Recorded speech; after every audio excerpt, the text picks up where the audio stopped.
Dis à ton voisin, connaître les principes de Dieu. Si je connais les principes de Dieu, j'aurai une vie de victoire. Si je connais les principes de Dieu, alors j'aurai une vie de victoire. Si je comprends les principes de Dieu, j'aurai un bonheur stable. Amen. Le but de Dieu en ce dimanche, c'est de nous donner les fondations d'un bonheur stable. Amen. Et je crois que Dieu doit faire. Il n'y a rien que Dieu a promis pour le mois de septembre qui ne s'accomplira pas. Amen. Nous servons un Dieu vivant. Et lorsqu'un Dieu est vivant, il sait prendre soin de ses enfants. Amen. Lorsqu'un Dieu est vivant, il sait prendre soin de ses enfants. Et ton Dieu veut prendre soin de toi ce matin. Amen. Le thème du culte ce matin, il est bien vrai, nous allons d'abord l'adorer. C'est le Seigneur sait toutes choses à l'avance. Le Seigneur sait toutes choses à l'avance. Si Dieu m'a connu avant que je ne naisse, ça veut dire que Dieu a un plan merveilleux pour moi. Peu importe ce que les hommes peuvent dire, peu importe ce que les hommes peuvent penser, la seule chose à laquelle je dois croire, c'est que Dieu a un plan merveilleux pour moi. Amen. Dieu a un plan de bonheur pour moi et non un plan de malheur. Peu importe si les gens m'aiment ou si les gens ne m'aiment pas, moi je vais obéir à ce que mon Dieu m'a prescrit. Je dois aimer tout le monde. Et encore bien plus ceux qui ne m'aiment pas. Je dois prier pour ceux qui me persécutent. Je dois bénir ceux qui me maudissent. Je dois prier pour mes ennemis. Je dois bénir mes ennemis. Et lorsque mes ennemis auront faim, je vais les donner à manger. Lorsqu'ils auront soif, je vais les donner à boire. Et mon Dieu qui est fidèle, le Dieu juste, fera le reste pour moi. Amen. Tu dois apprendre ces valeurs. C'est dans ces valeurs que se trouve la réelle bénédiction. Amen. Nous allons l'adorer ce matin. Amen. Si tu reconnais l'Éternel dans toutes tes œuvres, l'Éternel te bénira. Amen. Est-ce que tu peux adorer le Seigneur ce matin? Le Dieu qui peut tout. Amen.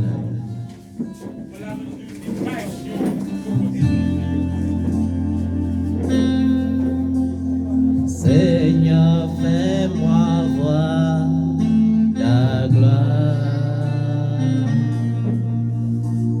Seigneur, fais-moi voir ta gloire.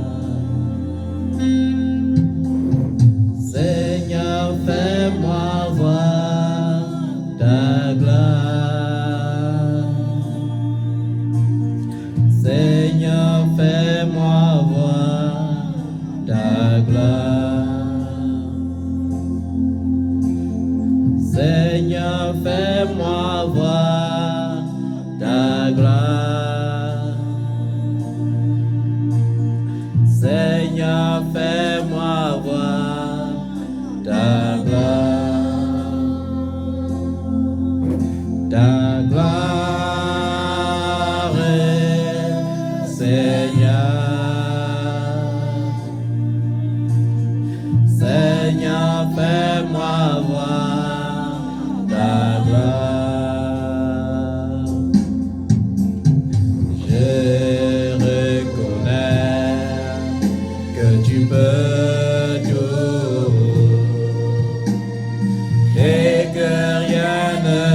comme toi, Seigneur. Fais-nous voir ta gloire ce matin. Laisse-nous contempler ta gloire ce matin. Seigneur, si tu nous touches, nous serons changés en un instant. Si tu nous visites, Seigneur, notre histoire changera. Viens changer notre histoire, Seigneur. Pendant ce moment d'adoration, nous voulons visiter tes parvis dans les cieux. Nous voulons entrer, Seigneur, dans la chambre de tes écluses, ô Dieu, afin de contempler ta magnificence. Laisse que nous te touchions ce matin, Seigneur. Fais-nous voir ta gloire ce matin. Ta gloire, Seigneur, fais-moi voir ta gloire. Seigneur, fais-moi voir ta gloire. Seigneur, fais-moi voir ta gloire. Ta gloire, Seigneur. Seigneur, fais-moi voir ta gloire.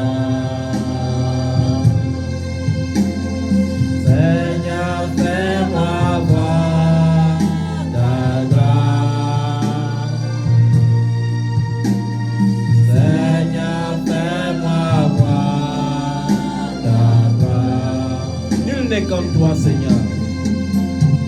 Nul n'est comme toi, Seigneur. Nul n'est comme toi. Nul n'est comme toi, Adonai. Nul n'est comme toi. Je veux exprimer mon désir, celui de t'adorer, Jésus. Car tu es comme un étendard pour moi, comme un étendard. Tu es comme un étendard. Tu es. Laisse-nous te contempler ce matin, Jésus. Je reconnais que tu peux tout et que rien ne t'est impossible. Je reconnais que tu peux tout et que rien ne t'est impossible.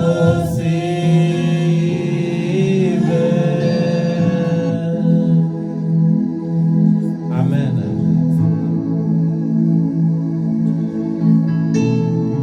Gloire à Jésus. Est-ce que tu peux être concentré dans sa présence ce matin? Est-ce que tu peux laisser la gloire de Dieu te toucher ce matin? Car il est Yahweh, l'alpha et l'oméga.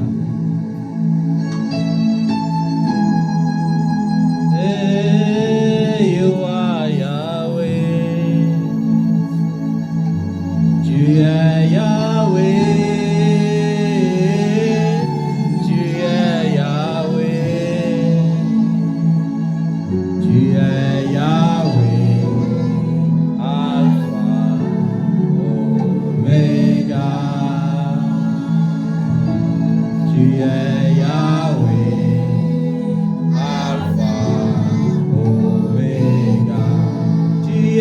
Yahweh, tu es Yahweh, tu es Yahweh, tu es Yahweh, tu es Yahweh, tu es Yahweh, Alpha, Omega. Tu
tu peux ouvrir ta bouche et commencer à l'adorer?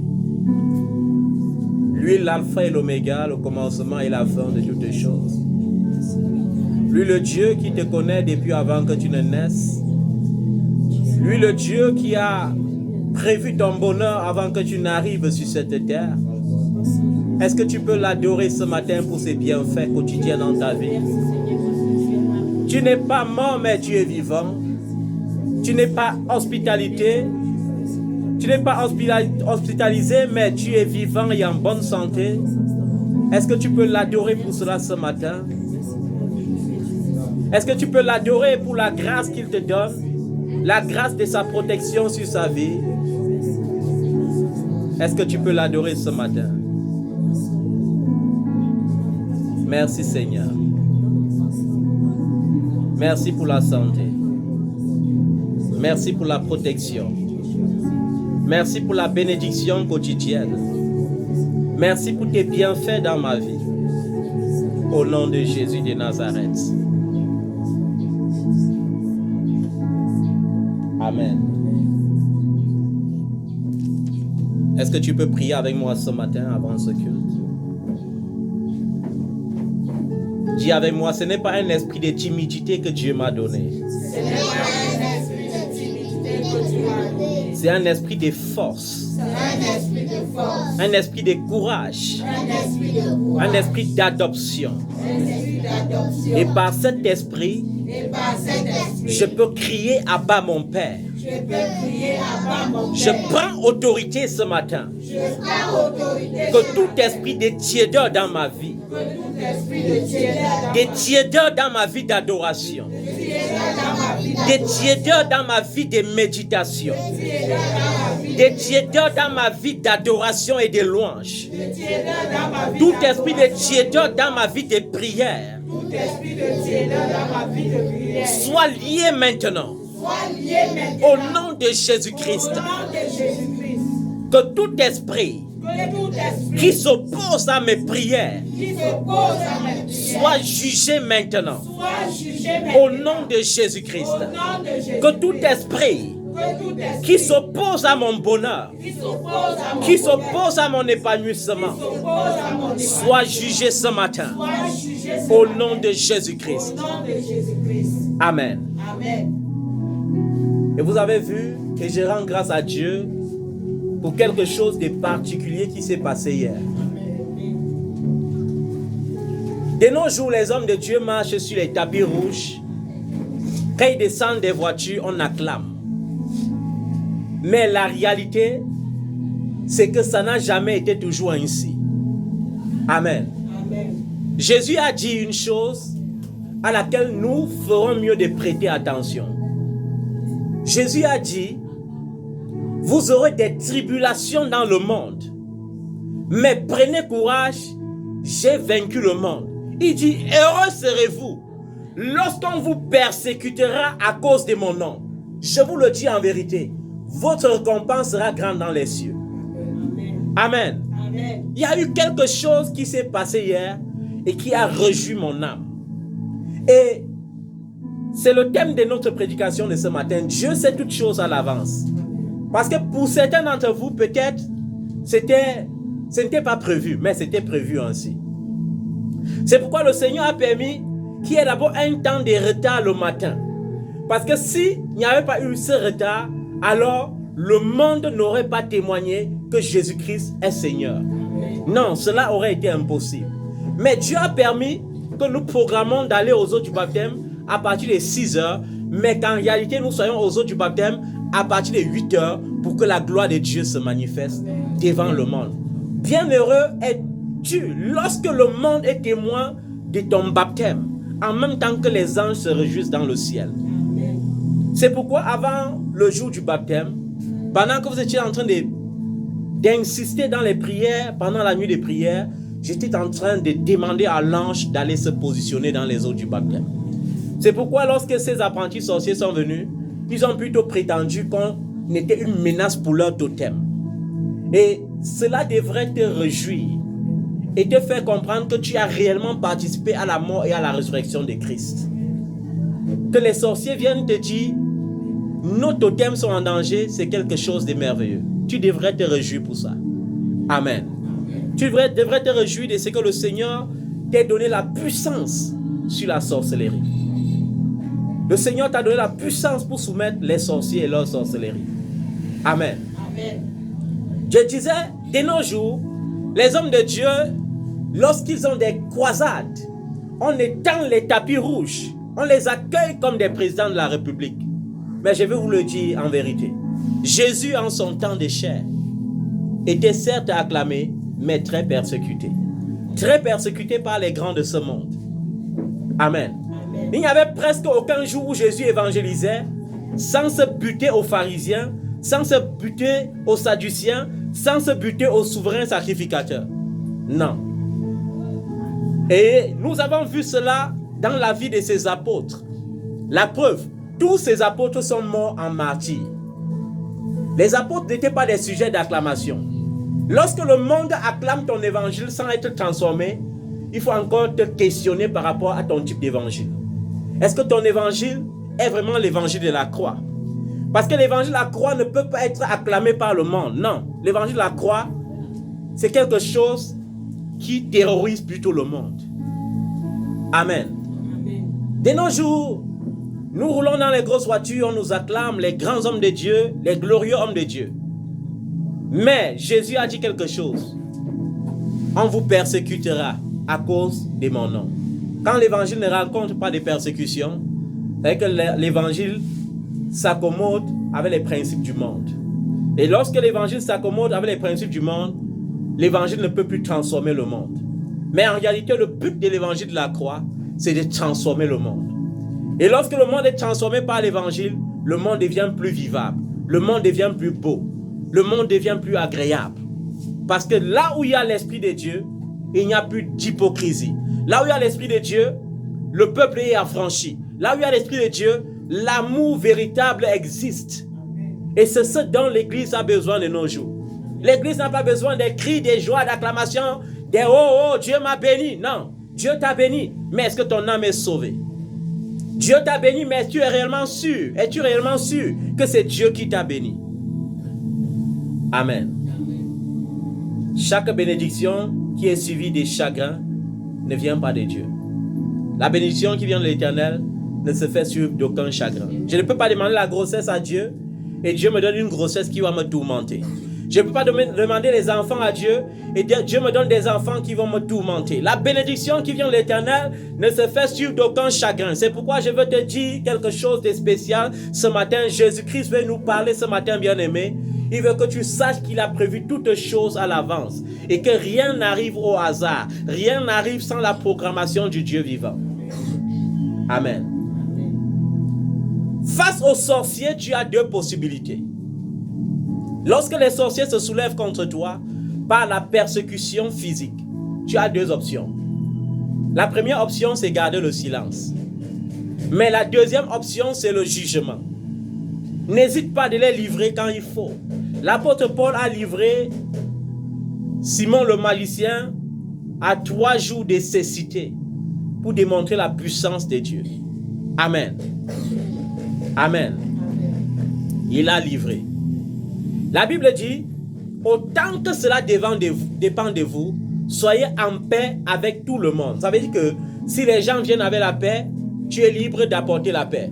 Et si les gens viennent avec la guerre, tu es libre d'apporter la guerre parce que ce soit avec la paix, Dieu sera avec toi. Que ce soit avec la guerre, Dieu te donnera la victoire. C'est pourquoi certains pouvaient être surpris de me voir répondre.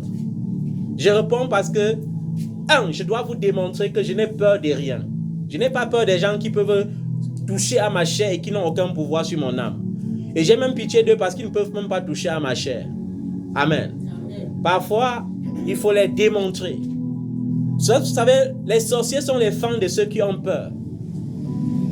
Mais les sorciers craignent ceux qui ont le courage.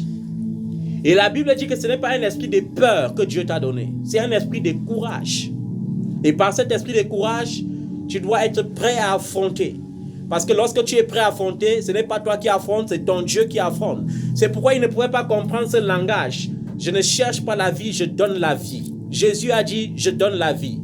L'apôtre Paul a dit, si je vis, ce n'est plus moi qui vis, c'est Christ qui vit en moi. C'était une manière de leur dire, à cet instant précis, ce n'est plus moi qui opère, c'est Christ qui opère. Et si vous vous opposez à Christ, Christ vous frappera. Amen. Est-ce qu'on se comprend bien ce matin?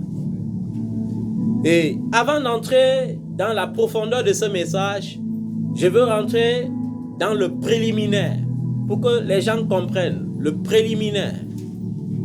La genèse de toutes choses. Tu as beau aller en Israël, tu as beau même te coucher dans la tombe où on avait déposé le corps de Jésus.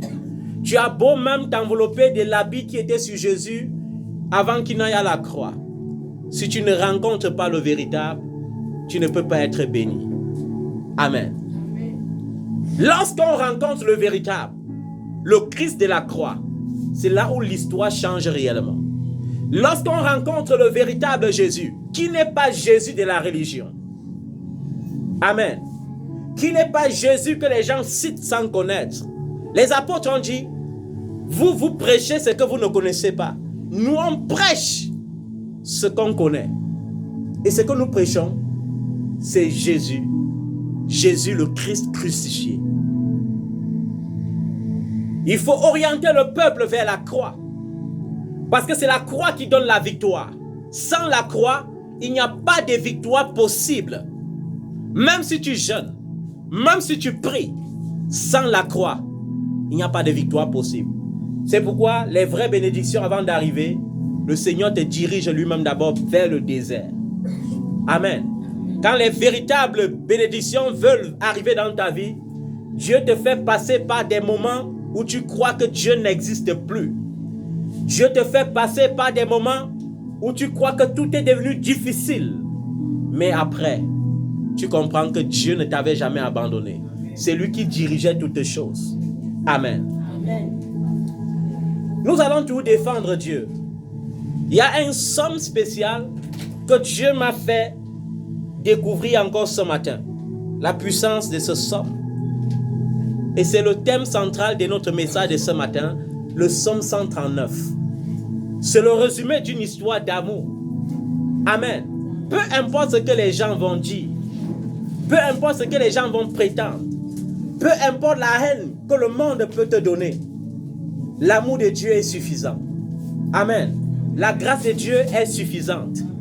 Tu n'as pas besoin de t'encombrer avec qui que ce soit, parce que la présence de Dieu est suffisante. Dans la présence de Dieu, il y a tout. Les gens attendent seulement le paradis qui est la nouvelle Jérusalem. Mais Jésus a dit que tu vas goûter ces choses sur cette terre avant d'aller vivre éternellement dans le ciel avec lui. Le paradis est encore possible pour ceux qui ont les yeux pour voir. Amen. Et j'aime ce psaume. J'aime ce psaume.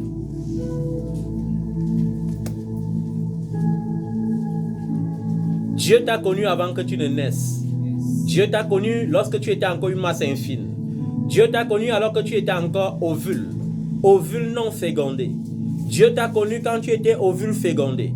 Dieu t'a tissé dans le sein de ta mère. Dieu a écrit ton nom dans son livre avec tous les jours de ta vie avant que tu ne naisses. Rien n'est hasard. Dis à quelqu'un, rien n'est hasard. Rien n'est hasard. Quand tu appartiens à Jésus, quand tu appartiens à Jésus, tout ce que tu vis dépend seulement de Jésus. Amen. C'est-à-dire que même lorsqu'il y a des moments difficiles, ne pense pas que Jésus t'a abandonné. Non, non, non. Non, Jésus sait toutes choses. Amen. Et nous allons découvrir cela ce matin au travers de sa parole. Et dans le psaume 139, l'homme selon le cœur de Dieu, David, il dit quelque chose de merveilleux. Oh, j'aime Jésus. Il dit, Éternel, tu m'examines et tu me connais.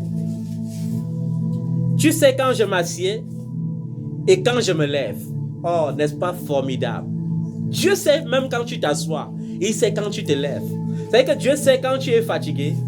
Et Dieu sait quand tu as besoin du repos. Et Dieu sait quand tu as besoin de te relaxer.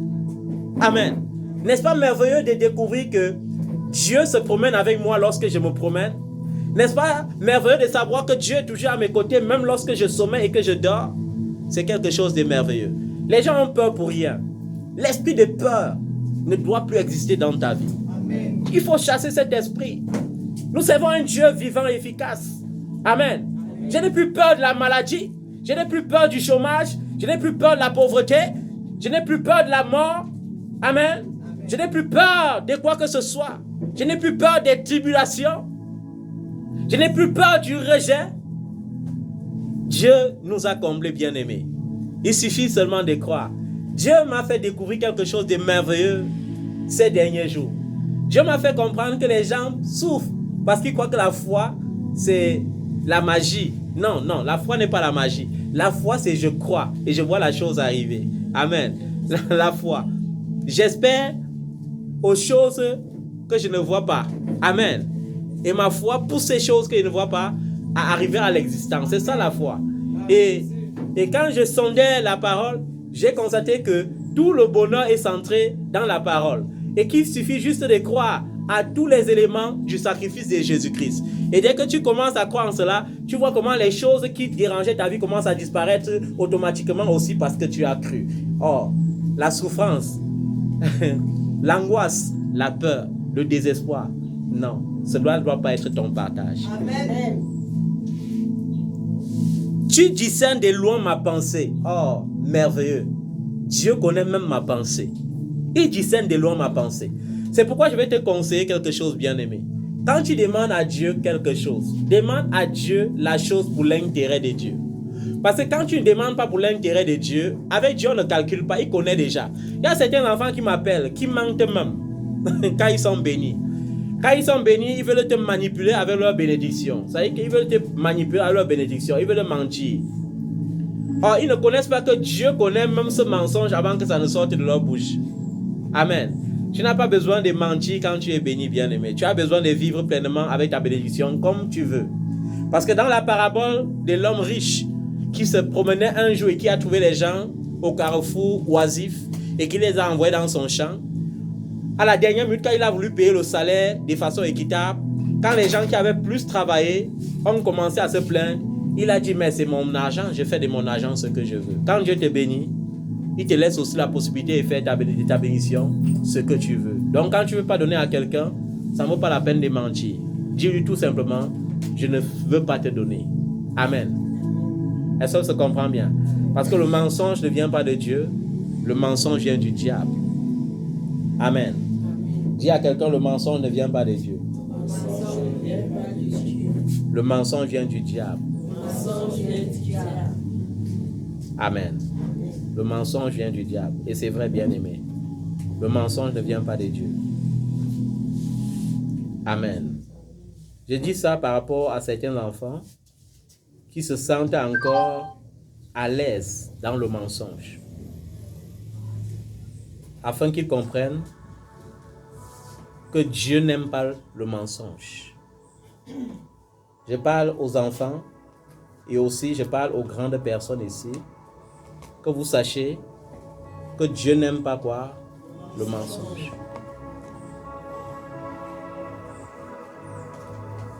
Amen. Dieu n'aime pas quoi? Le mensonge. Ça veut dire quand je ne veux pas te donner ma chose, je te dis carrément je ne te donne pas. Je ne cherche pas à inventer les formules de mensonges pour te dire que je ne peux pas donner. Amen. Dieu m'a révélé des choses terribles, bien-aimés. Les enfants de Dieu souffrent tout simplement parce qu'ils sont ignorants. Les enfants de Dieu souffrent tout simplement parce qu'ils n'ont pas compris l'amour de Dieu. Les enfants de Dieu souffrent tout simplement parce qu'ils n'ont pas véritablement compris le sacrifice de Dieu. Ils n'ont pas compris le sacrifice du Fils de Dieu à la croix. Ils n'ont pas compris ces choses. Et les hommes de Dieu même ne les ont pas poussés à comprendre ces choses. Pourquoi? Parce que assoiffés de les rendre dépendants pour s'enrichir. Et je suis désolé de rappeler cela à tous mes messages. C'est afin que le peuple de Dieu soit affranchi du joug des mercenaires. Et lorsque quelqu'un est mercenaire, il faut l'appeler réellement mercenaire. Cessez de confondre les mercenaires avec les serviteurs de Dieu. Aucune malédiction sortie de la bouche d'un mercenaire n'aura d'effet dans ta vie. Amen. Amen. Dieu connaît ma pensée. Il connaît ma pensée.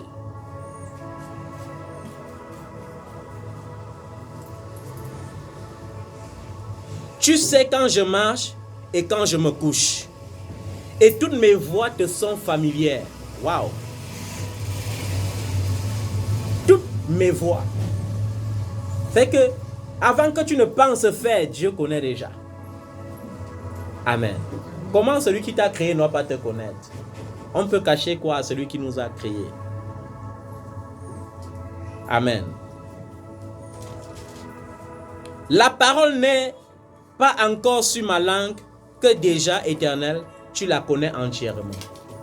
C'est-à-dire qu'avant que tu n'ouvres la bouche pour dire, Dieu connaît déjà entièrement ce que tu as dit. Tu m'entoures par derrière et par devant. Tu mets ta main sur moi. Waouh! Et je dois encore avoir peur de quoi? Quand Dieu m'entoure par derrière, il m'entoure par devant. Et sa main est constamment sur ma vie. Pourquoi vais-je encore craindre le monde ou le système du monde? Avec une telle garantie, pourquoi devrais-je encore craindre? Amen. Une telle connaissance est trop extraordinaire pour moi. Elle est trop élevée pour que je puisse l'atteindre. Où pourrais-je aller loin de ton esprit? Où pourrais-je fuir loin de ta présence? Si je monte au ciel, tu es là. Si je me couche au séjour des morts, te voilà. Si je prends des ailes de l'aurore pour habiter à l'extrémité de la mer, là aussi ta main me conduira. Ta main droite m'empoignera. Si je me dis, au moins les ténèbres me couvriront, la nuit devient lumière autour de moi. Même les ténèbres ne sont pas obscures pour toi. La nuit brille comme le jour et les ténèbres comme la lumière. C'est toi qui as formé mes reins. Tu m'as tissé dans le ventre de ma mère. Je te loue de ce que je suis une créature si merveilleuse. Waouh! Dieu est un ingénieur. Personne ne peut me convaincre que je suis nul. Personne ne peut me ridiculiser. Dieu me dit qu'il a fait de moi une créature aussi merveilleuse. Et qui va me prouver le contraire? Bien-aimé, il faut cesser de te sous-estimer. Il faut cesser de croire que tu es une photocopie. Chez Dieu, il n'y a pas de photocopie. C'est Dieu qui t'a tissé comme un ingénieur. C'est Dieu qui a fait comment? Qui t'a tissé comme un ingénieur. Peu importe ce que les metteurs de make-up, des longues griffes, des léopards vont te faire croire que tu es laid, tu es ceci. Non. Dieu dit qu'il a fait de toi une créature aussi merveilleuse. Ça veut dire que sans make-up, je suis merveilleux. Sans sonnage, je suis merveilleux. Je n'ai pas besoin de quoi que ce soit. Je suis merveilleux. Dieu a dit je suis merveilleux, alors je crois en ça. Ce que Dieu me dit est suffisant pour moi. Dieu a dit tu es une créature merveilleuse. Il faut que tu crois que tu es une créature merveilleuse. Il y a des gens qui n'arrivent pas à se valoriser. Il y a des gens qui n'arrivent pas à accepter qu'ils sont grands. Il y a des gens qui passent leur vie, leur blocage, c'est seulement qu'ils voient les gens. Ils ne croient même pas être capables de ce que les autres font. Est-ce que les autres qui font ne sont pas les humains? Même dans les exemples de miracles. Quand on a cité le grand miracle d'Élie, qui a arrêté la pluie pendant 3 ans et 6 mois. On a cité son exemple en te rappelant que Élie était un homme de la même nature que toi et moi. Amen. Mais tu es là tous les jours, tu te couches, tu comptes les milliards des autres. Tu oublies que Dieu t'a créé aussi pour ça.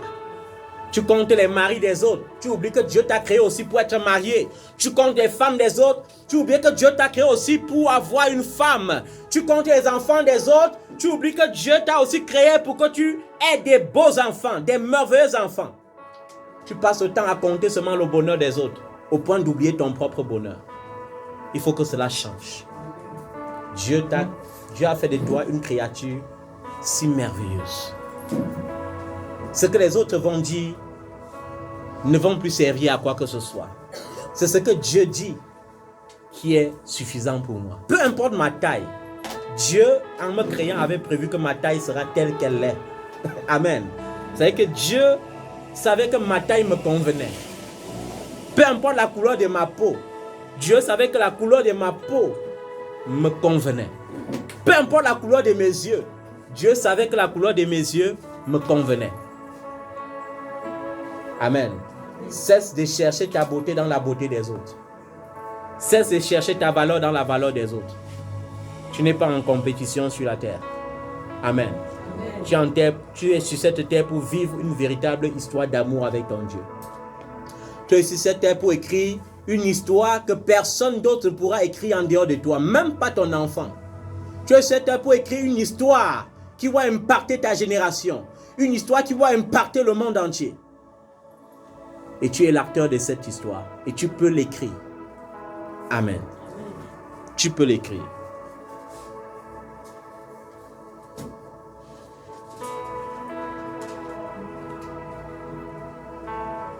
Tes œuvres sont admirables et je le reconnais bien. Mon corps n'était pas caché devant toi lorsque j'ai été dans le secret, tissé dans les profondeurs de la terre. Je n'étais encore qu'une masse informe, mais tes yeux me voyaient. Et sur ton livre étaient inscrits tous les jours qui m'étaient destinés avant qu'un seul d'entre eux n'existe. Waouh! Vous avez vu même l'antidote de la sorcellerie. Et tu as peur de la mort chaque jour, la mort prématurée. Non! Voilà l'antidote. Dieu te dit ceci. Sur son livre étaient bien inscrits tous les jours qui t'étaient destinés avant qu'un seul d'entre eux n'existe. Et lorsque tu crois en ces choses, le sorcier sait que tu es affranchi. Il sait que tu es intouchable. Mais quand tu ne connais pas ces choses, le sorcier peut venir retrancher tes jours. Mais Dieu te dit qu'il avait à compter tous tes jours. Si Dieu t'a destiné à vivre 120 ans sur la terre, comme Moïse, personne ne viendra retrancher cela. Au nom de Jésus. Personne. La mort prématurée ne sera pas ton partage. La mort précoce ne sera pas le partage de tes enfants. Amen. Amen. La mort prématurée ne sera pas ton partage. Et la mort prématurée ne sera pas le partage de tes enfants. Amen. Amen.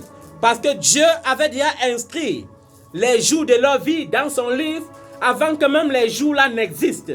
Amen. Amen. Que tes pensées, oh Dieu, me semblent impénétrables. Il y a les gens qui questionnent Dieu.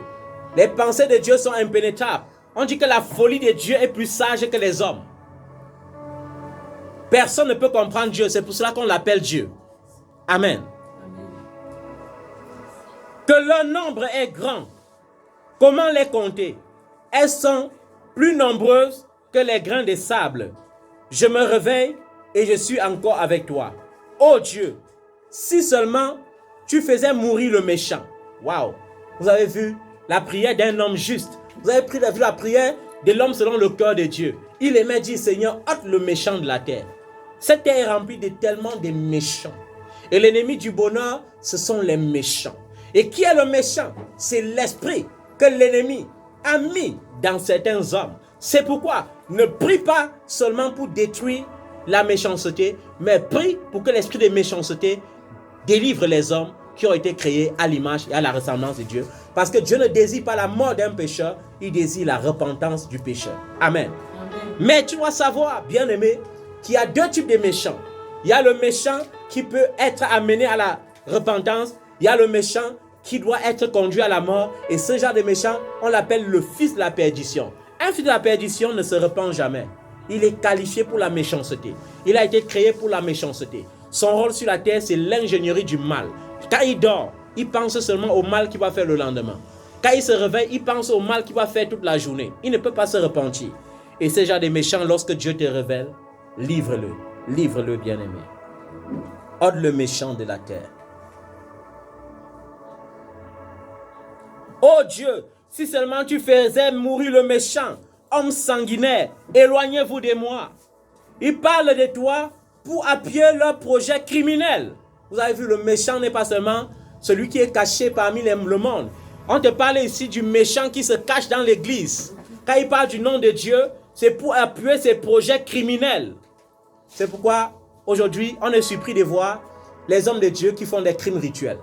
On est plus surpris de voir des hommes de Dieu qui sont à la fois francs-maçons. On est plus surpris de voir les hommes de Dieu qui gardent les armes des terroristes dans leur maison.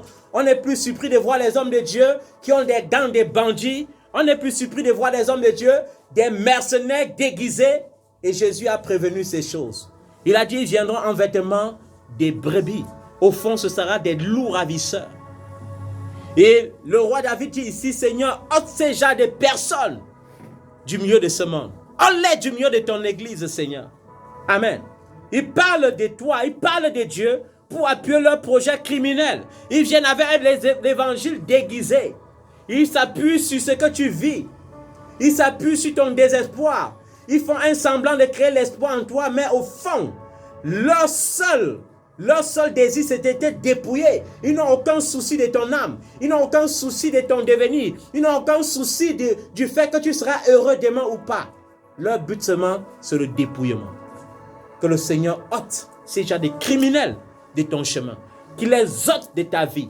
Peu importe l'évangile de la séduction qu'ils vont apporter, ne tombe pas en proie.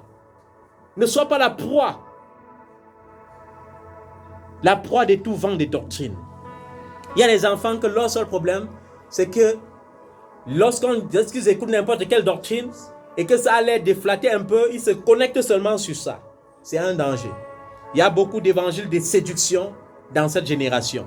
Nous sommes dans la génération où Jésus a parlé de la manifestation des faux prophètes qui vont opérer avec beaucoup de faux signes miraculeux. Amen. Qui vont faire des faux signes de miracles. Et nous devons faire attention, bien-aimés. Nous devons faire attention. Sois fan de Jésus et Jésus te donnera le miracle. Ne sois pas fan des miracles. Sois fan de Jésus. Ne sois pas fan de la foule. Sois fan de Jésus. Sois fan du Saint-Esprit. Amen. Il ne faut pas que lorsqu'on fait une convention et que tu vois qu'il y a beaucoup de foule, que tu crois que c'est parce qu'il y a beaucoup de foule qu'il y a Jésus. Il peut avoir Jésus au milieu de la foule, comme il ne peut pas avoir Jésus au milieu de la foule. Quand il y a les conventions, il y a les esprits des conventions. Ça peut être l'esprit de Dieu qu'on a invité, comme ça peut être l'esprit des pitons, comme ça peut être l'esprit des mamans, comme ça peut être l'esprit des eaux.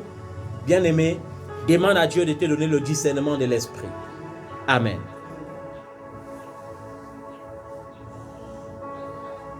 Ils utilisent ton nom pour mentir.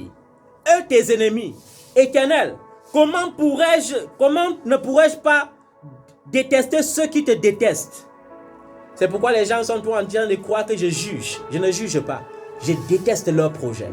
Je déteste ce qu'ils font. Je déteste les gens qui embrigadent le peuple au nom d'une fausse onction qui n'existe pas. Au nom de leur audace. Et qui disent, je suis puissant. Je suis tout puissant.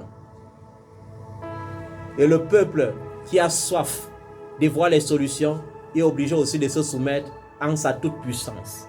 Mais je te conseille, enfant de Jérusalem, soumets-toi en la toute puissance du Saint-Esprit et tu verras le véritable. Amen.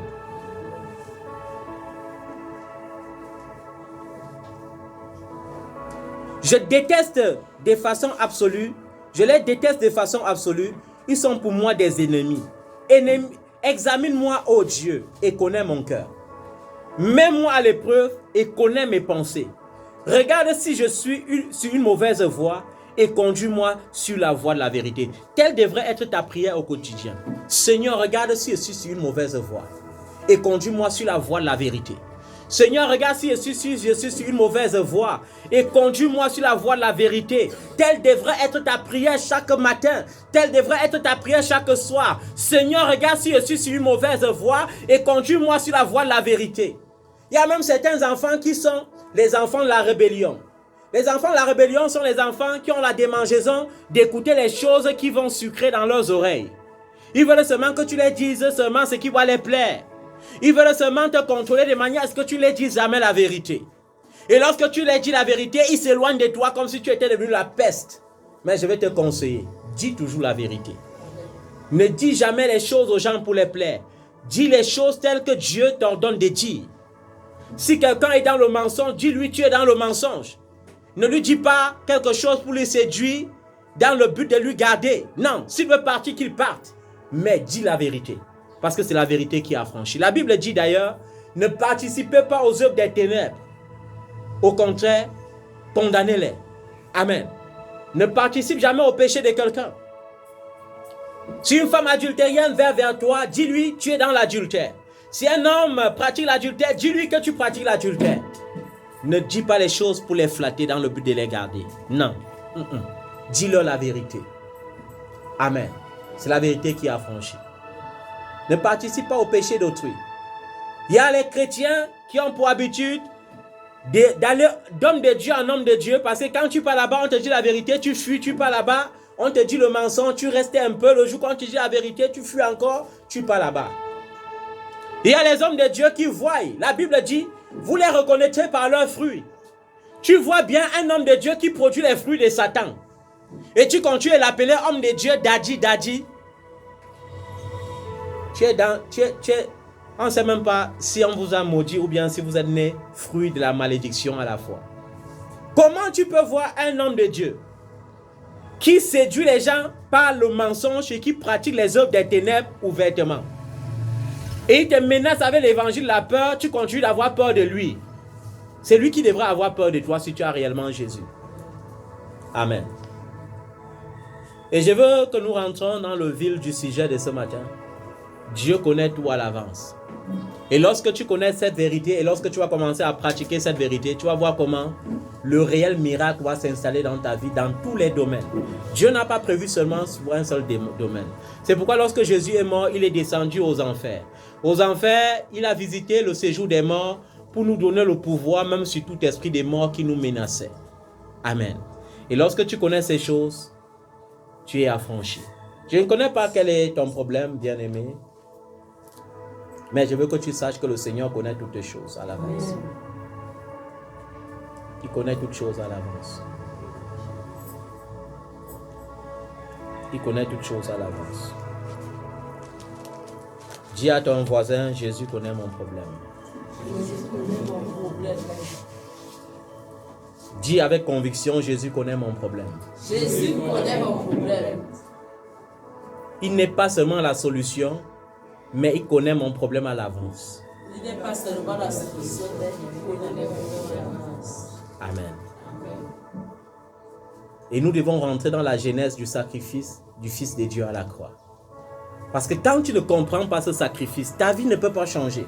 Tu dois jeûner, tu vas prier, mais ça sera toujours difficile. Tu seras toujours en train de passer de désert en désert, alors qu'on ne passe pas dans le désert 2 fois. Jésus allait dans le désert une seule fois, après ça il a accompli sa mission. Élie est passé dans le désert une seule fois, après il a accompli sa mission. Le peuple d'Israël est passé dans le désert une seule fois et pour aller entrer à Canaan. Mais pourquoi est-ce qu'il faut que tu passes de désert en désert? Amen. C'est parce que tu n'as pas compris l'amour que Dieu t'a offert par le sacrifice de Jésus-Christ à la croix. Je ne sais pas si c'est ton problème de nos jours, c'est encore le mépris. Je ne sais pas si tu es méprisé dans la société. Je ne sais pas si tu es méprisé dans ta famille. Je ne sais pas si tu es méprisé dans ton entourage. Mais dans le sacrifice de Dieu, du Fils de Dieu, nous comprenons que Jésus a vaincu ces choses pour que nous ne soyons plus méprisés. Et si tu te sens encore méprisé, c'est parce que tu étais ignorant que Jésus avait payé le prix.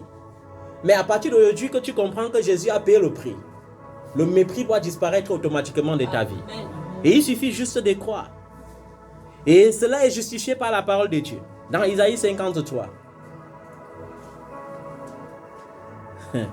Dans Isaïe 53, qu'est-ce que la Bible dit? Au verset 2, on dit, il a grandi devant lui comme une jeune plante, comme un rejeton qui sort d'une terre toute sèche. Il n'avait ni beauté, ni splendeur propre à attirer nos regards. Et son aspect n'avait rien pour plaire. Méprisé et délaissé par les hommes, homme des douleurs, habitué à la souffrance. Il était pareil à celui face auquel on détourne la tête. Nous l'avons méprisé. Nous n'avons fait aucun cas de lui. Pourtant, ce sont nos souffrances qu'il a portées. Amen. Jésus a porté ton mépris. Il a porté ta souffrance. Donc si à partir d'aujourd'hui tu portes encore la souffrance, c'est parce que tu veux. Dieu veut que tu crois que Jésus a porté ta souffrance pour que ta souffrance te soit ôtée. C'est pourquoi Jésus avait dit, si quelqu'un veut me suivre, qu'il se charge de sa croix et qu'il me suive. Se charger de sa croix veut dire, Seigneur, je sais, c'est dur, mais malgré le fait que c'est dur, je sais que tu as porté, prends. Et lorsque tu n'as pas compris ces principes, tu crois que la vie chrétienne est difficile. Tu crois que la vie chrétienne est ridicule. Tu crois que la vie chrétienne, c'est la médiocrité. Non, ce n'est pas la médiocrité. Non, c'est la gloire. C'est la gloire. Je ne sais pas quel est ton problème. Mais je dis, si c'est le mépris, aujourd'hui tu comprends que tu n'as plus le droit d'être méprisé. Et si tu as compris réellement cela, au sortir de ce culte aujourd'hui, tu vas voir comment tu seras honoré de façon différente. Tu seras honoré. Partout où tu vas aller, tu vas sentir l'honneur. Tu vas sentir l'honneur. Amen. Il suffit de croire. Je ne sais pas, et Dieu a tout prévu. Et il faut que je commence par ce qui dérange trop l'Église aujourd'hui. Ce qui dérange trop l'Église aujourd'hui, il y a le célibat, il y a la pauvreté. Le célibat et la pauvreté. C'est ça qui dérange beaucoup des frères et des sœurs dans l'Église aujourd'hui. Mais Dieu a prévu tout cela dans son plan. Amen. La Bible dit au verset 4, ce sont nos souffrances qu'il a portées. Jésus a porté tes souffrances. C'est pourquoi il reporte cela dans Jacques chapitre 5. Amen. Il reporte cela dans Jacques chapitre 5. Il te dit, si quelqu'un est dans la souffrance, qu'il prie. Au verset 13, il dit, si quelqu'un est dans la souffrance, qu'il fasse comment? Mais l'ennemi te tombe. Tu es dans la souffrance, tu fais comme un désespéré. Tu es dans la souffrance, tu oublies que tu as un Dieu tout-puissant. Tu es dans la souffrance, tu oublies que tu as un Dieu qui a porté tes souffrances. Tu es dans la souffrance, tu oublies que Jésus est là pour attendre seulement que tu dises, Seigneur, souviens-toi que tu avais déjà souffert pour moi. Et au lieu de faire cela, tu te mets à pleurer. Tu te mets à réfléchir. Après maintenant, tu commences à avoir les nerfs. Après les nerfs, tu commences à avoir les sensations d'AVC. Alors que tu sais un Dieu qui est prince des paix. Vous avez vu comment le diable trompe les enfants de Dieu pour les faire souffrir. Dans Isaïe 53 au verset 4, Jésus te dit qu'il a pris sur lui tes souffrances, il a porté tes souffrances. Dans Jacques chapitre 5, il te dit que si tu es dans la souffrance, il faut que tu pries. Prier veut dire j'invoque l'Éternel. Et quand dit la Bible dit invoque-moi au jour de la détresse et je te répondrai. Amen. Et le Seigneur veut que nous comprenions, nous passons par ces événements souches qui minent l'Église aujourd'hui. Beaucoup de souffrances, beaucoup d'inquiétudes. Il y a la pauvreté, il y a le célibat. Et les deux démons-là ont tendance à menacer tellement les assemblées. Partout où tu pars, tu vois, si tel n'a pas les problèmes de célibat, il a les problèmes d'enfantement. S'il n'a pas les problèmes d'enfantement, c'est la pauvreté qui le menace. Non. Ces démons doivent quitter l'Église au nom de Jésus. Ces démons doivent comprendre qu'ils n'ont pas leur place dans la vie d'un enfant de Dieu. Amen. Mais pour que le démon comprenne, le démon ne discute même pas. Quand tu ordonnes qu'un démon part, il part. Mais le démon ne part jamais quand un ignorant le commande de partir. Le démon ne part que lorsqu'il est sûr que tu es véritablement enfant de Dieu. Amen. Et que tu as conscience que tu es véritablement enfant de Dieu. À partir de ce moment, lorsque tu le commandes, il ne discute plus, il part. Amen. Et il y a une autre chose qui dérange l'Église, les enfants de Dieu, l'esprit de peur. Ils ont peur de mourir. Ils ont peur de mourir. Ils ont toujours peur de mourir. La mort, ils ont peur. Mais je vais te dire une chose. Dans Matthieu, chapitre 10, au verset 30, la Bible déclare que même les cheveux de ta tête sont comptés. Même quoi? Si Dieu a compté les cheveux de ma tête, je dois avoir peur encore de quoi? Dieu fait tout, il compte tout. Même si Dieu a compté les cheveux de ma tête, c'est parce qu'il ne voulait plus dire que c'est plus facile de compter les cheveux, c'est plus difficile de compter les cheveux que de compter les os. C'est pour ça que Dieu a laissé mes os de côté. Il me rappelle qu'il a compté les cheveux de ma tête. C'est que Dieu a compté mes os. Il a dit aucun de mes os ne sera brisé. C'est pourquoi certains enfants de Dieu, même s'ils ont expérimenté l'accident à un moment donné de leur vie, ils ne perdront jamais leurs membres. Amen. Parce que quand Jésus partait à la croix, la Bible dit, aucun de ces os n'a été brisé. On a rompu les os des autres prisonniers à gauche, à droite, mais pour lui, on ne pouvait pas rompre. Mais quand tu ne connais pas ces choses, tous les jours, tu n'as même plus de repos. Tous les jours, c'est la peur. Tu ne pries même plus parce que tu as foi en Dieu. Tu pries parce que tu as peur. Alors que lorsque tu pries parce que tu as foi en Dieu, c'est une vie de victoire. Mais quand tu pries à cause de la peur, tu ne peux pas avoir la victoire ni des repos. Chaque nuit, tu ne peux plus dormir parce que tu comptes le nombre de sorciers qui vont t'attaquer. Dans la nuit, tu ne peux plus dormir. La nuit a été faite pour ton repos. Mais tu ne peux plus avoir de tranquillité parce que toutes tes nuits sont transformées maintenant en nuits de prière. Pourquoi? Parce que tes sorciers là sont tellement redoutables. Jésus ne les a même pas vaincus. Et chaque jour, c'est toi le premier à chanter. Celui qui est en moi est plus fort que celui qui est dans le monde. Alléluia. Tu dis Jésus qui est en toi est plus fort que celui qui est dans le monde. Mais quand celui qui est dans le monde toque à ta porte, tu trembles, tu n'arrives plus à dormir. Vous savez comment le diable tient les gens dans l'ignorance totale. Sors de cette ignorance au nom de Jésus. Amen. Même les cheveux de ta tête sont comptés. Amen.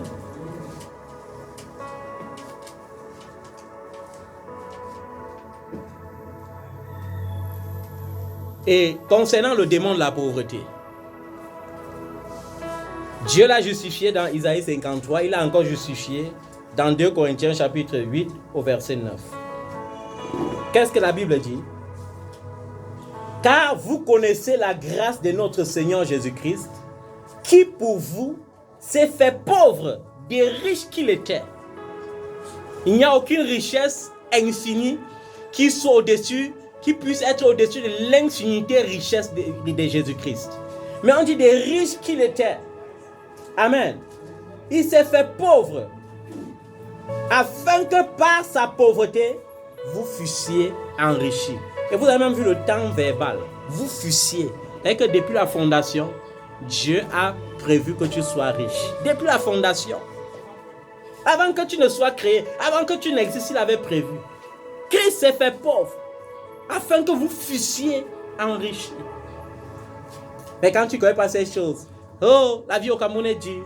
Oh, la vie est dure. Oh, la vie est chère. Oh, tout est devenu cher au marché. On ne sait même plus si on va s'en sortir. Et quand ils voient les enfants de Dieu raconter ces bêtises, j'ai les larmes aux yeux. Je dis, Seigneur, quelle est cette forme d'ignorance? Je vous l'ai dit et je le redis encore. Ni la pandémie, ni la guerre ne peut rendre la vie d'un enfant de Dieu misérable. Même si le système satanique multiplie les guerres sur cette terre, même si le système satanique et maçonniste multiplie les pandémies sur cette terre, ce que je sais et ce qui est vrai, c'est que Dieu a dit que le juste ne mangera pas son pain. Et il faut croire en cela. Dieu veut juste la foi. Il veut juste que tu crois. Mais les enfants de Dieu se laissent tourmenter et ils donnent l'honneur. Vous savez, le diable a soif d'une seule chose, l'adoration. À chaque fois que vous avez peur, vous l'adorez sans savoir. À chaque fois que tu as peur de la pauvreté, tu donnes l'honneur au démon de la pauvreté. Le démon est là, il sait qu'il a été vaincu depuis. Il attend seulement que tu dis au nom de Jésus, je te renvoie dans les abîmes. Mais au lieu de dire au nom de Jésus, je te renvoie dans les abîmes, tu es là chaque jour. C'est dur. Maître, je veux m'en sortir. Tu n'as plus à dormir, hein? Tu perds sommeil. Quand tu marches dans la rue, tu glorifies ce que les païens réalisent. Et le démon dit, waouh, il faut que je persiste, hein? Le type peut me servir. Hein? Il dit qu'il est fils de Dieu là, mais je sens qu'il peut me servir encore. Il persiste. Que ce démon lâche ta vie au nom de Jésus. Amen. Que ce démon lâche tes entreprises au nom de Jésus. Amen. Que ce démon lâche tes projets au nom de Jésus. Amen. Le démon de la pauvreté a été vaincu. La Bible dit Christ, des riches qu'il était, il s'est fait pauvre afin que par sa pauvreté, nous fussions enrichis. Il faut seulement croire et accepter cette richesse aujourd'hui. J'accepte de devenir riche par la pauvreté de Christ au nom de Jésus. Il y a ça, il y a le célibat. Dieu te dit dans sa parole, il n'est pas bon pour l'homme d'être seul. Mais la peur d'être seul te pousse à multiplier tes aventures. Quel désastre. La peur d'être seul. Je vais vous dire une chose. La plus grande valeur d'un homme ou d'une femme réside dans sa virginité. Peut-être vous ne connaissez pas ça. Je dis bien ceci, je répète. La plus grande valeur d'un homme ou d'une femme réside dans sa virginité.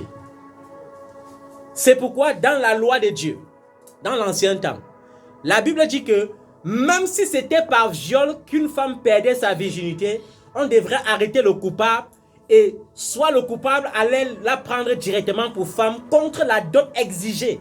C'est-à-dire que dès que les parents disent que la dot c'est 100 millions, tu ne discutes pas, tu payes. Parce que tu as pris ce qui est plus précieux dans la vie de cette femme. Mais aujourd'hui, qu'est-ce qui se passe même dans l'église? Même dans l'église, vous partez, fornication à gauche, fornication à droite, après vous venez. Je me sanctifie, je redeviens vierge en Christ. Tu deviens quoi? Tu redeviens quoi? Les filles d'Ismaël qui polluent l'église. Avec les fils d'Ismaël, ils se souillent à gauche, à droite, après ils sont à l'église, ils font comme des agneaux, des loups, pour chercher la bien-aimée qui a su se conserver pour aller dévorer sa gloire. Après, vous partez taxer les dots, alors que vous avez perdu votre valeur depuis. Et un fils d'Israël vient comme ça payer le prix. Vient payer le prix. C'est pourquoi, en Israël, le mariage n'était scellé qu'après le texte des virginités. Au point qu'on lapidait même les femmes qui mentaient. C'est-à-dire que dès qu'on partait, on découvrait que tu as menti. C'était la lapidation publique. Mais aujourd'hui, qu'est-ce que c'est devenu? Qu'est-ce que l'Église devient? L'Église est remplie des hypocrites. Des gens qui font semblant. Des gens qui parlent de Jésus dans leur statut, mais qui pratiquent la sorcellerie à l'état brut, dans le réel. Dans le virtuel, ils sont saints, elles sont saintes. Quand j'avais rencontré une autre qui me parlait tout de sainteté, sainteté. Je suis une femme sainte. Mais quand tu voyais les fruits qu'elle produisait, tu pleurais à la place de Dieu. Les gens qui font pleurer, il y a les gens que quand Dieu s'assoit sur son trône, il les regarde, il se vante avec eux. Mais il y a les gens quand Dieu s'assoit sur le trône, il les regarde, il hoche la tête, il pleure.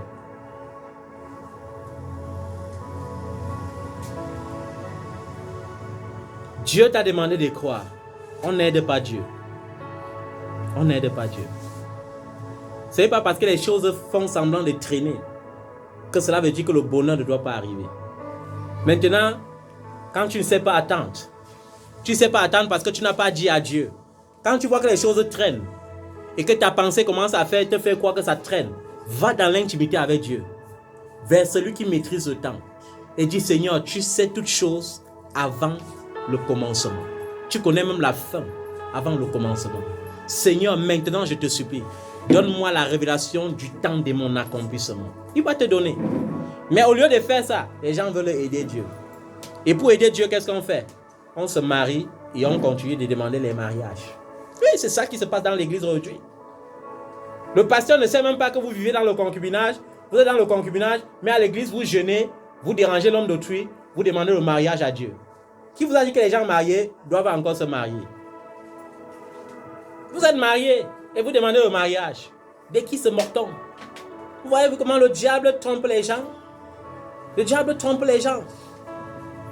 Et avec une fausse évangile de la grâce, je vais faire après, il va demander pardon à Dieu. Dieu est amour, il va tout me pardonner. Sors de ça, bien-aimé.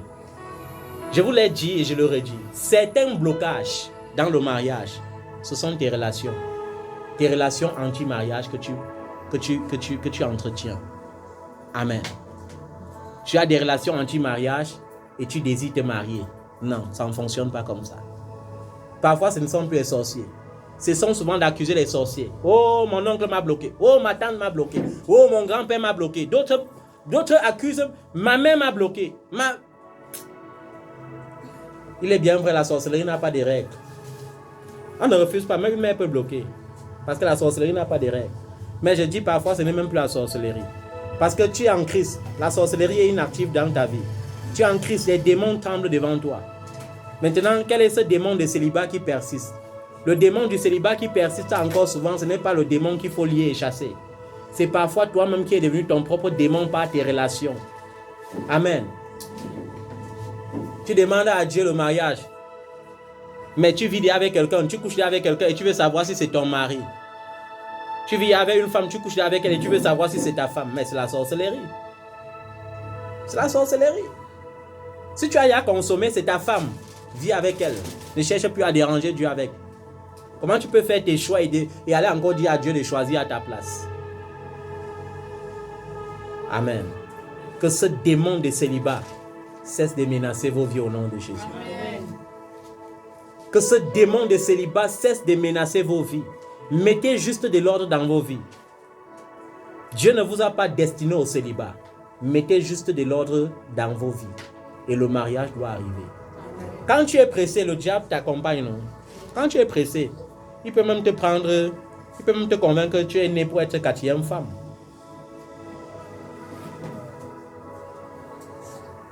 Quand tu es pressé, il peut te convaincre que Jézabel est née, a été façonnée pour toi. Quand tu es pressé, frère, quand tu es pressé, il te fabrique une Jézabel. Et Jézabel, c'est la destruction. Elle va te détruire. Et toi, ma soeur, quand tu es pressé, il te convainc que tu peux être deuxième, troisième, quatrième femme, cinquième femme. Après, il te donne même l'évangile du mensonge. Tu commences à dire que non, le mariage n'est pas une fin en soi.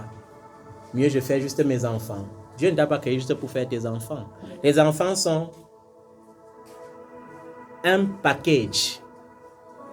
Amen. Quoi un? Ça veut dire une récompense que Dieu donne dans le mariage. C'est pourquoi je ne peux pas aimer mes enfants plus que ma femme. Et si ma femme aime mes enfants plus que moi, ça veut dire qu'elle n'a rien compris du mariage. Parce que Dieu avait dit, je quitte mon père et ma mère, je m'attache à ma femme. Nous devenons une seule chair. C'est-à-dire que c'est elle et moi qui formons un. Les enfants qui sont nés, c'est la grâce que Dieu nous donne. Et quand Dieu nous donne une grâce, on ne peut pas placer cette grâce au-dessus de la grâce qui était prémisse de la grâce. Amen. À partir du moment où je me suis marié, ma mère demeure ma mère, mais je ne peux pas aimer ma mère plus que ma femme. Est-ce que je peux dormir avec ma mère? Est-ce que je peux enfanter avec ma mère? Est-ce qu'on a dit que je vais quitter ma mère? Est-ce que si ma mère était trop importante dans le mariage, on n'allait pas dire que je quitte ma mère? Amen. Et c'est ça le désastre aujourd'hui, parce que les gens n'ont pas compris la fondation de la famille selon Dieu. Fondation de la famille selon Dieu. La fondation. Quand Dieu te dit tu seras sauvé, toi et ta famille, il ne dit pas que tu seras sauvé avec ta mère qui est sorcière, ton grand-père qui est sorcier, non.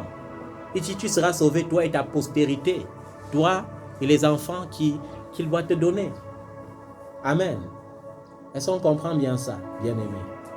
Mais les gens qui n'ont pas compris et qui sont encore enracinés dans l'esprit familier sont là, ils ne se concentrent même pas sur leur propre bonheur. Ça veut dire que ta mère a vécu tout son bonheur, mais maintenant, au lieu de vivre ton propre bonheur, tu te soucies plutôt du bonheur de ta mère. Tu détruis ton bonheur pour construire le bonheur de quelqu'un qui est à quelques années de la mort, et qui a même déjà vécu son bonheur. Qui vous a sorti de cette... Que Dieu vous délivre de cette sorcellerie. C'est une sorcellerie. L'esprit familier, c'est la sorcellerie. Tu ne vis plus ta vie, mais tu vis seulement pour le bonheur de la famille. Et qui vous a dit qu'on peut aider toute une famille si on n'est pas fort? Parfois, tu n'es même pas encore fort, mais tu veux aider au point qu'en aidant, tu finis même par maudire Dieu parce que tu crois que tout est dur. Non, ce n'est pas ça. Prendre un temps de recul pour être fort avant d'aider les gens, ce n'est pas l'égoïsme. C'est la volonté de Dieu. Même le président de la République ne peut pas prétendre qu'il soit capable d'aider toute sa famille. Non. C'est que tu vas te fatiguer. Il faut comprendre la notion de la famille selon Dieu pour être heureux sur la terre. Ne demandez plus seulement le mariage. Il y a des gens qui demandent le mariage, Dieu ne les donne pas parce que leur cœur ne comprend même pas ce que c'est que le mariage. Ils n'ont aucune vision de ce qu'on appelle mariage. Ils n'ont aucune compréhension de ce qu'on appelle mariage. Et Dieu ne veut pas que vous allez former une famille de souffreteux. On peut avoir tout l'argent du monde et être malheureux dans son couple. Comme on peut ne rien avoir et être très heureux dans son couple. Parce que la vérité, c'est que les filles ne se marient pas. Et les garçons ne se marient pas. Ce sont les hommes et les femmes qui se marient. Et on n'est pas homme parce qu'on a 100 ans ou 40 ans. On est homme parce qu'on a compris la réalité de la vie, la réalité de la famille.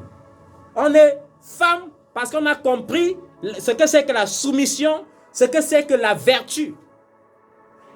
Celles qui n'ont pas compris ces choses-là, ce sont des filles. Et les filles ne doivent pas se marier. Parce que si les filles vont en mariage, elles vont déranger les gens. Et si un garçon va en mariage, quand tu vas dire ration, il va tomber dans le coma. Parce qu'il n'a pas compris. Il n'a encore rien compris. Amen. Donc vous les garçons là, grandissez d'abord. Vous les filles là, grandissez d'abord. On n'est pas fille, on n'est pas femme parce qu'on a 40 ans. On peut être 40 ans et avoir l'esprit d'une fille. Comme on peut avoir 20 ans et avoir l'esprit d'une femme vertueuse. Soyez des femmes et des femmes vertueuses au nom de Jésus. Amen. Dieu te donne un mari parce qu'il sait que tu es qualifié à Proverbe 31. C'est-à-dire que ton mari n'a rien, mais par toi, ton mari a tout. Mais il y a les femmes qui n'ont pas encore compris ça. Ton mari n'a rien, mais par toi, ton mari a tout. On dit, oh, la femme vertueuse. Il faut souvent lire ça. Hein. Vous qui voulez souvent vous marier là. Je ne veux pas bénir les mariages pour que vous partiez faire souffrir les hommes d'autrui. Non. Quand je vais bénir ton mariage, si ton mari se plaint, je vois que tu as manifesté l'onction d'une fille. Je vais venir avec la ceinture. Je vais te fouetter jusqu'à ce que tu deviennes femme.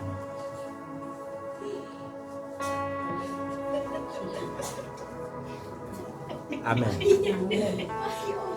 Vous riez, vous ne connaissez pas. Il y a les démons qu'on délivre par le fouet. Oui. Et toi qui es homme là, si tu dis que tu es homme, après tu me présentes la fille d'Israël, je bénis, après tu manifestes l'onction des garçons, je vais te fouetter. Je vais te fouetter avec un courant bien tissé. C'est comme ça. Un fouet qui va te faire, qui va faire en sorte que ta chair frémisse et que tu sois transformé. Quand vous lisez Proverbe 31, verset 10 à 31, quand on parle de la femme vertueuse, on dit son mari est loué devant les portes. Quand son mari marche, on l'acclame. Parce que quand elle repasse la vie de son mari, on sent qu'une femme de valeur a repassé. Elle se lève la première à la maison. Amen. Elle vend ces choses. Elle rit de l'avenir. Ça veut dire que la femme vertueuse s'appelle bénédiction. En résumé, une femme vertueuse s'appelle bénédiction parce que tout ce qu'elle touche prospère seulement. Quand elle vend ces choses, on achète. Amen. Elle n'est pas là pour juger son mari. Chérie, la ration là, c'est petit. Je voulais la ration de 10 000. Toi, tu me donnes la ration de 500. Alors, quand j'étais jeune, moi, j'ai pensé à un mari qui va me donner la ration de 10 000. 10 000 aussi. Tu es une aide aussi pour ton mari. Je ne suis pas là pour encourager les hommes qui ne savent pas prendre soin de leur femme. Si tu ne prends pas soin de ta femme parce que le moment n'est pas encore arrivé, ne sois pas frustré. Le moment doit arriver et tu vas la traiter en reine. Vous savez, quand tu as l'onction du milliard, le désert semble te terrasser. Mais le désert ne te terrassera pas. Tu seras milliardaire, fils. Et tu prendras soin de ta femme comme on prend soin d'une reine. Amen. Ce n'est qu'une question de temps. Amen. Dieu a tout prévu à l'avance. Le démon du célibat sort de l'église au nom de Jésus. Amen. Le démon de la pauvreté sort de l'église au nom de Jésus. Amen. Le démon de la souffrance libère l'église au nom de Jésus. Amen. Il y a une autre chose qui inquiète les enfants de Dieu parfois, c'est la maladie. La maladie. Mais Dieu a tout prévu encore dans Isaïe 53. Il y a les douleurs dans ton corps. Amen. Peu importe la maladie, il y a la maladie sur ta peau, il y a la maladie dans ton sang, il y a la maladie sur ta chair. Tu dors, tu es tourmenté, les douleurs par-ci, par-là. Mais Jésus te dit, dans Isaïe 53, verset 4, que pourtant ce sont nos souffrances qu'il a portées. C'est de nos douleurs qu'il s'est chargé. Et même si nous l'avons considéré comme puni, frappé par Dieu et humilié, mais lui, il était blessé à cause de nos transgressions. Brisé à cause de nos fautes. La punition qui nous donne la paix est tombée sur lui. Amen. Et c'est par ces blessures que nous sommes guéris. Il faut croire aux blessures de Jésus. Et dès que tu crois, ces douleurs quittent ton corps aujourd'hui même. Dès que tu crois aux blessures de Jésus, cette maladie que la science prétendait ne rien faire, te quitte au nom de Jésus-Christ. Il y a quelque chose que vous n'avez pas compris. J'aime entendre les enfants de Dieu quand ils parlent des maladies spirituelles et des maladies scientifiques. Jésus n'a jamais dit allez guérir les maladies spirituelles. Amen. Il a dit allez et guérissez les malades. C'est-à-dire que les gens étaient guéris quelle que soit leur maladie. On ne savait pas si c'était une maladie spirituelle ou une maladie scientifique. Peu importe la maladie, lorsque tu crois au meurtrissure de Jésus-Christ, tu es guéri. Amen. Quand tu es malade, tu as deux options. Soit tu te fais recours à la médecine scientifique, soit tu fais recours à la médecine douce, soit tu fais recours au médecin des médecins, Jésus-Christ de Nazareth. Et comment faire recours à Jésus-Christ de Nazareth? Je connais des gens qui ont pris des antirétroviraux pendant 3 ans, mais qui ont goûté à l'huile d'onction pendant 3 mois et ont été guéris du VIH-Sida. Oui, ça ce sont des témoignages qui se sont passés par ma propre main. Ils ont pris des antirétroviraux pendant des années. Mais une seule goutte d'onction, d'huile d'onction, les a délivrés du VIH-Sida que la science cherchait pourtant seulement à contrôler. Quand je priais pour une dame qui avait les trompes déformées, j'ai dit à son mari, parce que sa femme était trop potelée, et j'ai senti que si elle veut tomber, moi je ne peux pas l'arrêter. Même si elle arrête, elle va tomber sur moi, je vais m'écraser. Mais comme son mari était militaire, j'ai dit à son mari, sans savoir qu'il était porteur de VIH, viens l'arrêter, de peur qu'elle ne tombe. Et à ma grande surprise, quand j'impose la main sur la femme, une goutte d'huile d'onction touche le mari et c'est le mari qui tombe. J'ai dit, mais Seigneur, moi je ne comprends pas ce qui se passe. Et j'entends comment l'Esprit dit, déclare que son sang est purifié. Et je commence à dire, je déclare ton sang purifié au nom de Jésus. Et quand il se relève maintenant, je touche sa femme. Et comme c'était le week-end, lundi, les deux vont à l'hôpital. Pendant que du côté de la femme, le médecin est en train de dire, mais qui t'a opéré? Alors que je t'attendais pour ton rendez-vous afin de programmer ton opération. Et que la femme lui disait, non, c'est un homme de Dieu qui a prié pour moi. Le mari m'appelle aussi le soir et me dit, papa, je veux te voir. Et j'ai dit, mais tu veux me voir pourquoi? Moi, je sais que Dieu a guéri ta femme. Il dit que non, il y a quelque chose, un témoignage d'autre, un témoignage encore plus grand que le témoignage de ma femme. Et j'ai dit, mais moi, je ne comprends pas. Mais je viens quand même, même s'il n'est pas le temps. Et quand j'arrive, il sort seulement tous ses bulletins d'analyse médicale, il dépose devant moi. Et il était atteint de VIH depuis 5 années. Il me dit, quand je suis tombé l'autre jour, j'ai entendu une voix qui m'a dit d'aller à l'hôpital faire le contrôle. Et quand je suis allé faire le contrôle, le médecin dit qu'il ne comprend pas comment j'ai fait pour guérir du sida. J'ai dit, mais mon fils, tu avais le sida? Il dit, mais voilà les bulletins, non? Et c'est ce jour que sa femme a su qu'il était sidéen. Et sa femme est venue maintenant arrêter mon habit, signer sur ça, dit que, pardon papa, non, je vivais comme ça et mon mari il était sidéen. Papa, pardon, dis-moi que je ne suis pas sidéen. Pardon. Et je dis, ma fille, tu n'es pas sidéenne. Ne t'inquiète pas. Dieu a tout prévu à l'avance. Il est le médecin par excellence. Amen. Il est le médecin par excellence. Il a dit dans le livre de Jacques, chapitre 5, quelqu'un parmi vous est-il malade? Qu'il appelle les anciens de l'église. Que les anciens de l'église prient pour lui en l'imposant les mains au nom du Seigneur, en le oignant d'huile au nom du Seigneur. La prière, la foi guérira sa maladie. Et s'il a commis un péché, ce péché lui sera pardonné. La prière fervente du juste a une grande efficacité. Bienheureux es-tu lorsque tu rencontres un juste qui peut prier pour toi. Parce que la prière du juste a une grande efficacité. J'aime mon Jésus parce que quand il veut t'établir dans le bonheur. Et pour les enfants qui me connaissent, les enfants savent que je suis Monsieur l'onction, tout va bien. Monsieur l'onction, tout va, ou bien ça va aller. Tu pleures, mais tu entends papa dire seulement ça va aller. Ça va aller. Amen. Parce que j'ai confiance en ce Jésus. Quand je dis ça va aller, c'est parce que j'ai confiance en ce Jésus. Amen. Ça va aller. Tu pleures. Mais la seule parole que papa te dit, c'est ça va aller.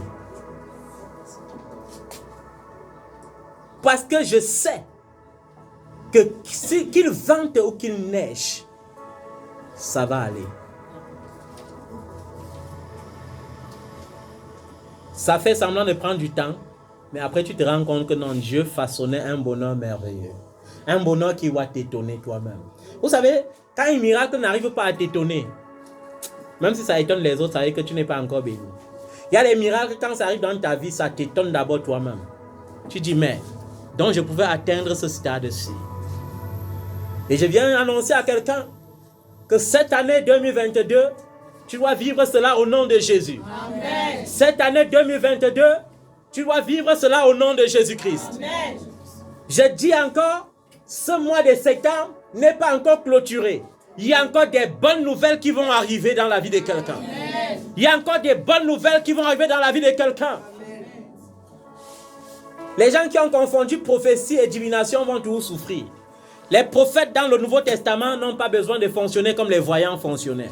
On n'a pas besoin de dire que ton problème est monté, l'esprit de mort est descendu. On a besoin de t'établir seulement dans un bonheur. Et on va t'établir dans ce bonheur au nom de Jésus. Amen. Dans un bonheur durable et stable au nom de Jésus. Amen. Tu dois être installé dans ce bonheur au nom de Jésus. Amen.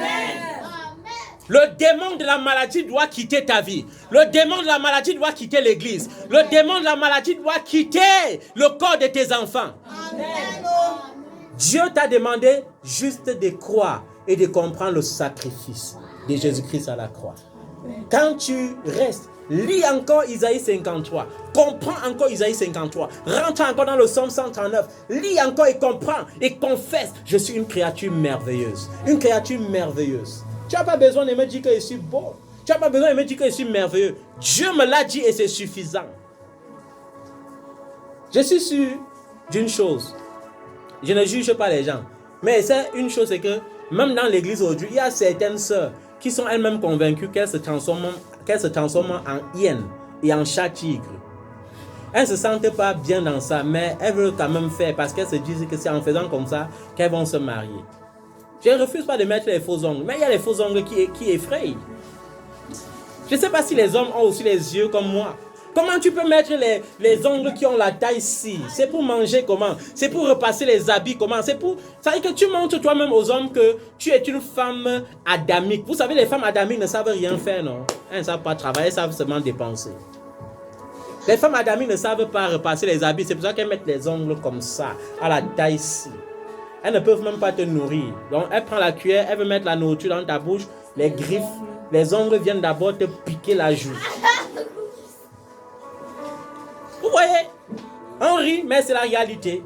Je ne refuse pas le maquillage, mais un enfant de Dieu devrait se maquiller à l'image du Saint-Esprit. Ce sont de nous maquiller à l'image des démons.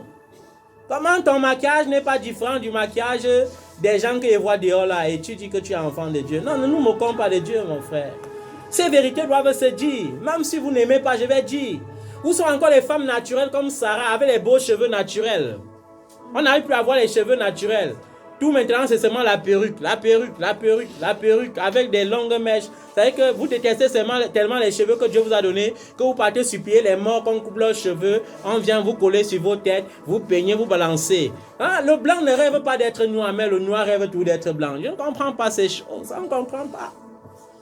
Un blanc veut t'aimer avec la peau que Dieu t'a donnée, mais tu veux encore décaper ta peau pour devenir blanc, alors que le blanc veut épouser le noir, mais tu veux devenir... Ah non, mais... Vraiment, c'est l'onction de la folie. Que Dieu délivre aussi l'église de l'onction de la folie au nom de Jésus. C'est l'onction de la folie. On mélange tout. Que ça change au nom de Jésus. Amen. Tu vas te mettre sur tes pieds parce que nous, si on veut continuer avec ce genre de messages, on va pas terminer. Et avant que nous ne prions, j'aimerais que tu comprennes une chose. Ce qui bloque souvent la vie d'un enfant de Dieu, c'est la malédiction. Amen. C'est quoi? C'est la malédiction. Mais je veux que tu comprennes que Dieu a aussi payé le prix pour ça. Amen. Dans Colossiens chapitre 2, verset 14, Dieu te dit que il a effacé l'acte dont les ordonnances te condamnaient. Effacer l'acte dont les ordonnances te condamnaient signifie que si dans ta famille, les gens étaient célibataires parce qu'il y avait l'autel de la malédiction du célibat quelque part, depuis le jour que tu es devenu enfant de Dieu, Dieu t'a séparé de cela et t'a destiné au mariage. S'il y avait la stérilité, Dieu t'a destiné à enfanter. Et je déclare que tu dois enfanter beaucoup d'enfants, les jumeaux, les triplés, au nom de Jésus. Parce que Dieu a dit qu'il t'a créé pour être fécond. Amen. Nous n'allons pas croire au mensonge du diable qui veut te faire croire que tu es maudit. Amen. Si c'est le péché, parce qu'il y a une autre malédiction qui empêche souvent aux enfants de Dieu d'être épanouis. Si tu manques la force pour vaincre le péché, il faut que tu te tournes vers Isaïe 53 au verset 5.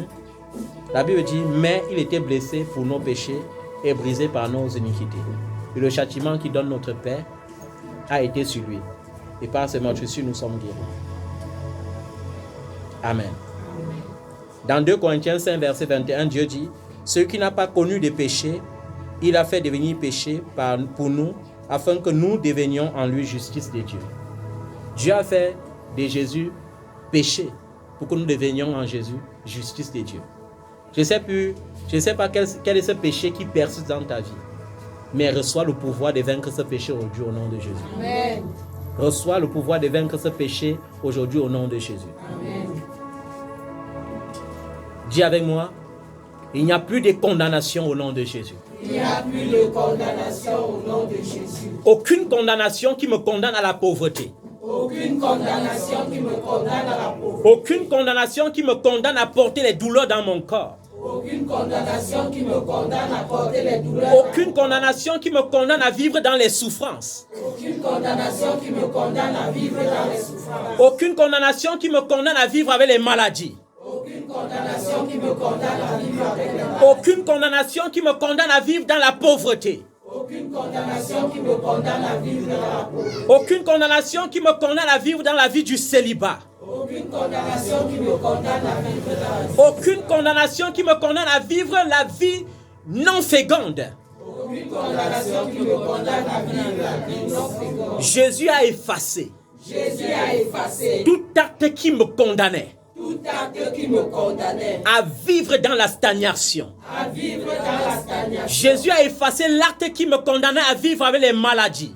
Jésus a effacé l'acte qui me Il a effacé l'acte qui me condamnait à vivre avec les infirmités. Il a effacé l'acte qui me condamnait à vivre avec la pauvreté.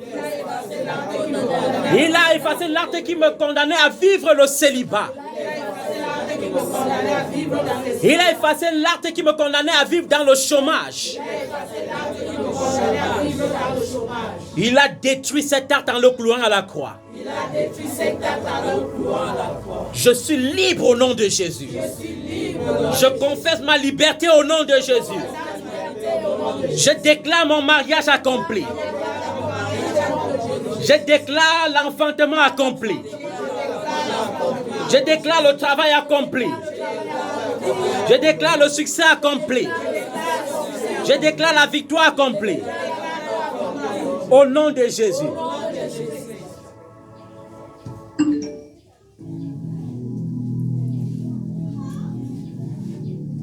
Il a dit dans sa parole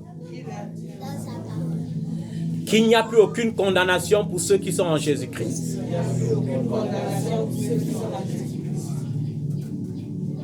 Même si dans ma famille je vivais le rejet, je déclare que je suis la pierre angulaire. Car mon Dieu m'a dit qu'un peuple qui ne me connaissait pas m'acclamera. Il a dit dans sa parole que je serai un prodige aux yeux des hommes. Je serai un prodige comme mon Dieu l'a dit. Au nom de Jésus-Christ de Nazareth. Le diable ne me trompera plus.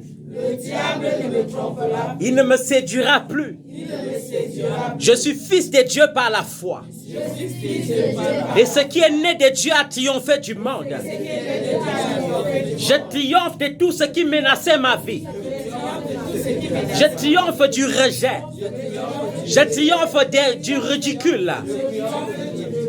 Je triomphe du célibat, de la stagnation, des maladies, des douleurs.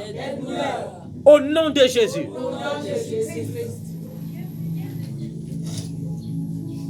Merci Seigneur.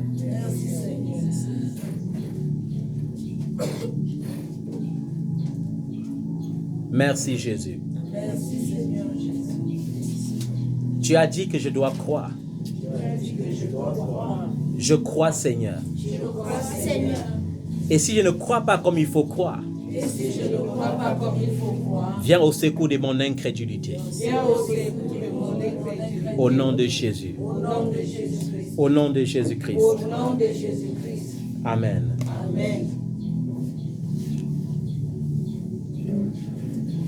Amen. Tu peux te mettre à ta place.